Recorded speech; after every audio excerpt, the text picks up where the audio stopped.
तो स्वागत है दोस्तों आपका हमारी एक और नई क्लास में, जहाँ पे हम हमारा जो चैप्टर हम पिछली बार पढ़ रहे थे लास्ट क्लास में मात्रक तथा बीमा, उसका जो लास्ट टॉपिक है मापक यंत्र, जो बहुत सारे एग्जाम्स में पूछा जाता है कि विभिन्न प्रकार के मापक यंत्रों का प्रयोग किन किन चीज़ों को मापने के लिए किया जाता है। आप कोई भी वनडे एग्जाम देने जाइए, कोई भी आप कॉम्पिटेटिव एग्जाम देने जाइए, तो उसमें ये क्वेश्चन जरूर आते हैं। जनरल साइंस के जो फिजिक्स पोर्शन है उससे मापक यंत्रों के बारे में आपसे जरूर पूछा जाता है। तो लास्ट में हमने जहां पे क्लास अपनी खत्म की थी, वहीं से अगला टॉपिक हम स्टार्ट करेंगे और वो टॉपिक था हमारा मापक यंत्र।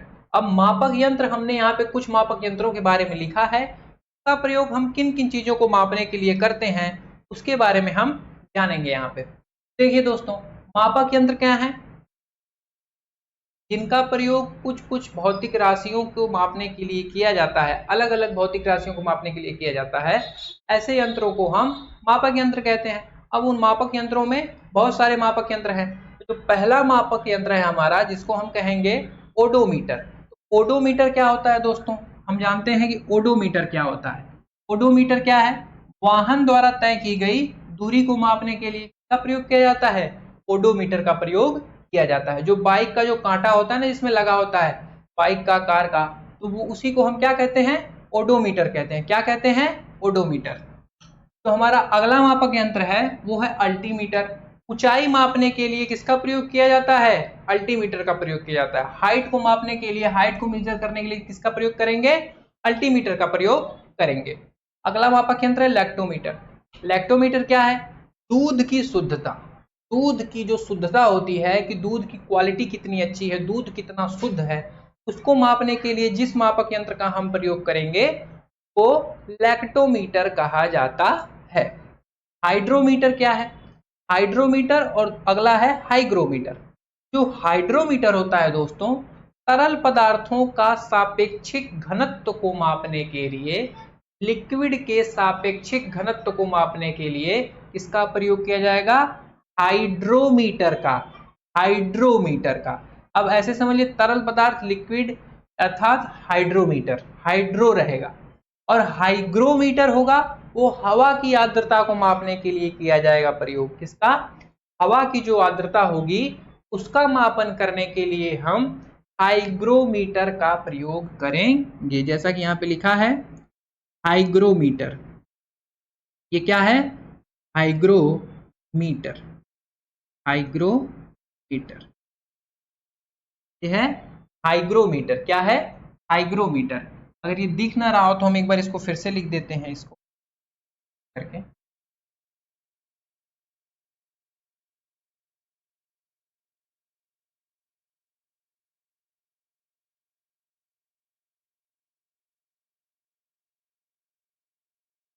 चलिए एक बार इसको हम फिर से लिख देते हैं।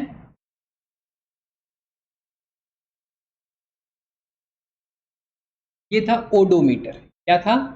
ओडोमीटर। ओडोमीटर। ओडोमीटर का प्रयोग किस में करेंगे? वाहन द्वारा तय की गई दूरी मापने के लिए। अल्टीमीटर का प्रयोग किसके लिए करेंगे? ऊंचाई मापने के लिए। किसका प्रयोग करेंगे?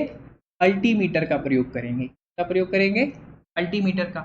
दूध की शुद्धता मापने के लिए लैक्टोमीटर का प्रयोग करेंगे। किसका? लैक्टोमीटर का प्रयोग करेंगे। दूध की शुद्धता मापनी होगी तो हम लैक्टोमीटर का प्रयोग करेंगे। तरल पदार्थों का सापेक्षिक घनत्व मापना है तो हाइड्रोमीटर का प्रयोग किया जाएगा। किसका? हाइड्रोमीटर का। किसका? हाइड्रोमीटर का प्रयोग किया जाएगा। हवा की आर्द्रता मापनी होगी तो हाइग्रोमीटर का प्रयोग करेंगे। किसका प्रयोग करेंगे? हाइग्रोमीटर का प्रयोग करेंगे। ठीक है, हाइग्रोमीटर का प्रयोग। ठीक है, जो अगला हमारा मात्रक है, मापक यंत्र है, इसके बारे में हम जानते हैं कि अगला मापक यंत्र कौन कौन सा है, उससे किस किस चीज को मापा जाए। ठीक है,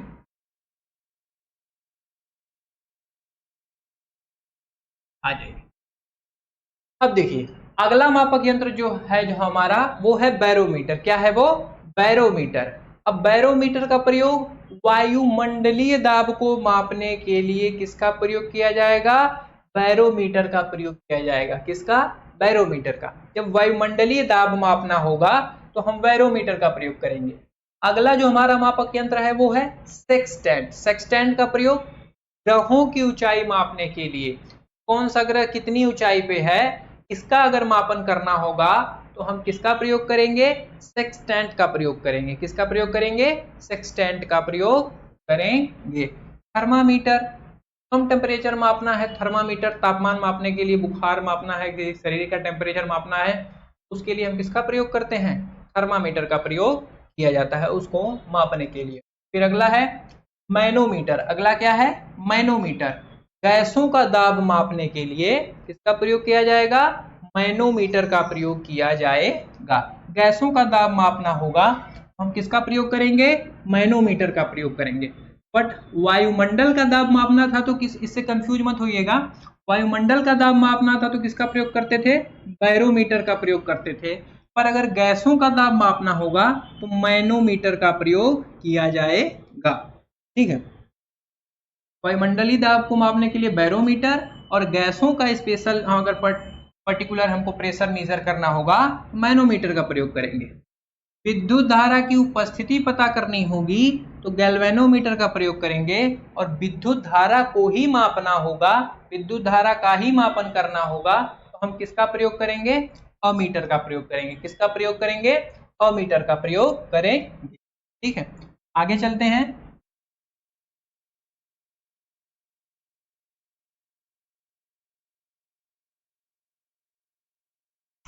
अब देखिए अगला हमारा जो मापक यंत्र है वो है वोल्ट मीटर। क्या है वो? Volt meter.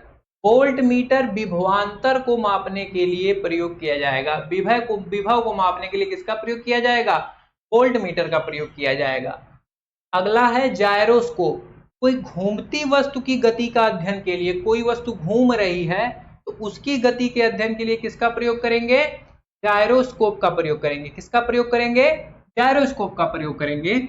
भूकंप की तीव्रता मापनी होगी, अगर भूकंप की तीव्रता मापने के लिए सिस्मोग्राफ का प्रयोग किया जाएगा। किसको मापने के लिए?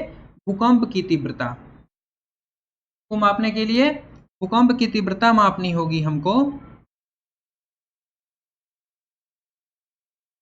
अगर भूकंप की तीव्रता मापनी होगी, क्या? भूकंप की तीव्रता, भूकंप की तीव्रता, भूकंप की तीव्रता मापने के लिए किसका प्रयोग करेंगे? सिस्मोग्राफ। देखिए भूकंप की तीव्रता जिस पैमाने पे मापी जाती है उसको तो रिक्टर स्केल कहते हैं, और जिस यंत्र का प्रयोग किया जाता है उसको सिस्मोग्राफ कहते हैं। क्या कहते हैं? सिस्मोग्राफ कहा जाता है। एनीमोमीटर। अगला क्या है? एनीमोमीटर। वायु की गति को मापने के लिए किसका प्रयोग किया जाएगा? एनीमोमीटर का प्रयोग किया जाएगा। किस मापक यंत्र का प्रयोग किया जाएगा? एनीमोमीटर का प्रयोग वायु की गति को मापने के लिए किया जाएगा। फैदोमीटर क्या? समुद्र की गहराई, जो गोताखोर होते हैं, जो समुद्र की गहराई का जिनको पता करना होगा उसके लिए कौन सा मापक यंत्र का प्रयोग किया जाएगा? फैदोमीटर का प्रयोग किया जाएगा। किसका? फैदोमीटर का प्रयोग किया जाएगा। विभवांतर मापने के लिए वोल्ट मीटर का प्रयोग किया जाएगा। घूमती वस्तु की गति के अध्ययन के लिए जायरोस्कोप का प्रयोग किया जाएगा। सिस्मोग्राफ का प्रयोग भूकंप की तीव्रता मापने के लिए किया जाएगा। एनीमोमीटर का प्रयोग वायु की गति को मापने के लिए किया जाएगा। फैदोमीटर का प्रयोग समुद्र की गहराई को मापने के लिए इसका प्रयोग किया जाएगा, फैदोमीटर का प्रयोग किया जाएगा। आगे चलते हैं और कुछ मापक यंत्रों के बारे में हम जानेंगे। अगला जो हमारा मापक यंत्र है स्फैग्नोमीटर। स्फैग्नोमीटर में रक्तचाप को मापने के लिए, ब्लड प्रेशर को मापने के लिए स्फैग्मैनोमीटर का प्रयोग किया जाता है। किसको मापने के लिए? रक्तचाप को मापने के लिए। आपने देखा भी होगा जब आप डॉक्टर के पास जाते होंगे, ब्लड प्रेशर के किसी को अगर प्रॉब्लम होती है तो वो जो मशीन यूज करता है, हाथ में पट्टी लगाता है और वो बता देता है कि आपका ब्लड प्रेशर इतना इतना है। वो वही जो डिवाइस होती है, वो जो मशीन होती है, वही हमारा स्फैग्मैनोमीटर होता है। इसको रक्तचाप को मापने के लिए, ब्लड प्रेशर को मापने के लिए स्फैग्मैनोमीटर का प्रयोग किया जाता है। पॉलीग्राफ, पॉलीग्राफ का प्रयोग कब किया जाता है?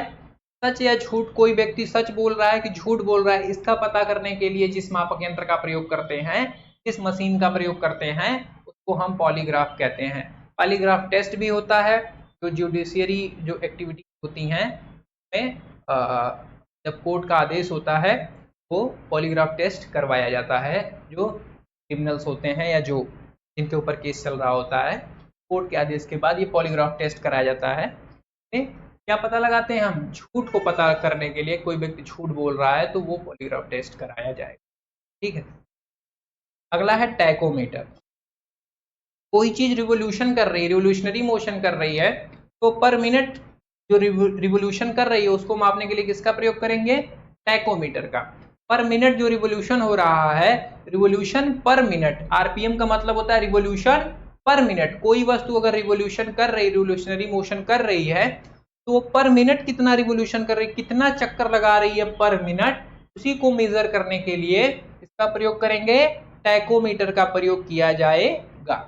अगला है पायरोहेलियोमीटर।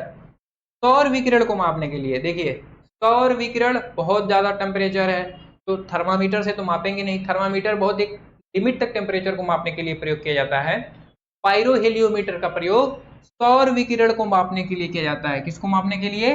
सौर विकिरण को मापने के लिए पायरोहेलियोमीटर का प्रयोग किया जाता है। अगर सिर्फ पायरोमीटर की बात की जाए, उच्च तापमान को मापने के लिए, थर्मामीटर निम्न तापमान को मापन के लिए प्रयोग किया जाता है।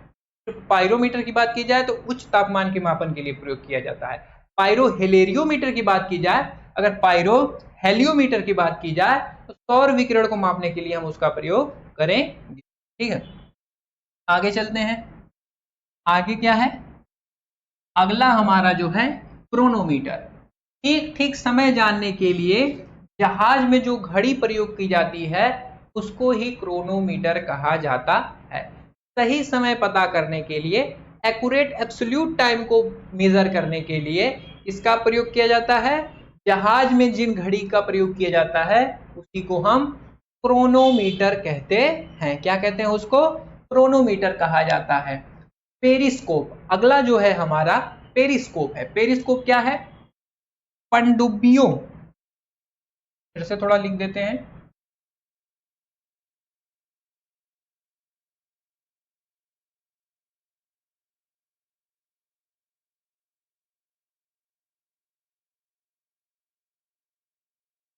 पनडुब्बियों में, पनडुब्बियों में, पनडुब्बियों में समुद्र, समुद्र की सतह की, समुद्र की सतह की ऊपर की वस्तुओं को, ऊपर की वस्तुओं को, ऊपर की वस्तुओं को, वस्तुओं को देखने के लिए, ऊपर की वस्तुओं को देखने के, ऊपर की वस्तुओं को देखने के लिए हम किसका प्रयोग करेंगे? के लिए हम पेरिस्कोप का प्रयोग करेंगे। पेरिस्कोप का प्रयोग किस लिए करेंगे? देखिए, तो पनडुब्बियां होती हैं, पनडुब्बियां पानी के अंदर चलती हैं, पनडुब्बियां पानी के अंदर चलती हैं। कोई उसमें से एक पेरिस्कोप ऐसे निकला होता है ऊपर, वो हमें क्या बताता है कि समुद्र सतह पे जो एक्टिविटीज हो रही हैं, जो गतिविधियां हो रही हैं, उसको देखने के लिए हम किसका प्रयोग करेंगे? पेरिस्कोप का। पेरिस्कोप जो समुद्र तल से बाहर की जो गतिविधियां हैं, बाहर की जो चीजें हैं, उसको दिखाने का कार्य करता है। कि पनडुब्बी कहाँ चलती है? पनडुब्बी तो पानी के नीचे चलती है, तो बाहर की चीजों को भी तो देखना होगा ना, सतह के ऊपर, सतह के ऊपर क्या है, क्या गतिविधि हो रही है, उसको पता करने के लिए जिस यंत्र का प्रयोग करते हैं उसी को हम पेरिस्कोप कहते हैं। यहाँ पे हमने लगभग 22 मापक यंत्रों के बारे में जाना के अलग अलग नाम है, उनसे अलग अलग चीजों को मापा जाता है। ये मापक यंत्र बहुत महत्वपूर्ण होते हैं, इनका बहुत सारे एग्जाम में डायरेक्ट क्वेश्चन यहाँ से आपका फंसेगा। तो आपको ये पर्टिकुलर सेशन कैसा लगा इसके बारे में हमारे कमेंट्स में जरूर बताइएगा, और ये वीडियो आपको कैसा लगा, वीडियो को लाइक करिए, शेयर करिए, और जो हमारा चैनल है आयन सक्सेस एकेडमी उसको सब्सक्राइब करना बिल्कुल ना भूले। तो दोस्तों, जो हमारा पहला चैप्टर था मात्रक तथा बीमा, उसका ये लास्ट पॉइंट था और अब हमारा चैप्टर कंप्लीट हो चुका है। नेक्स्ट क्लास हम जो शुरू करेंगे उसमें हम जो इससे रिलेटेड आज तक जितने भी क्वेश्चंस आए हैं, इंपॉर्टेंट क्वेश्चन हैं, उनका हम आपको स्लाइड्स और उन क्वेश्चनों को हम आपको नेक्स्ट क्लास में की प्रैक्टिस का सॉल्यूशन कराया जाएगा आपको। ठीक है, तब तक के लिए आपका बहुत बहुत धन्यवाद।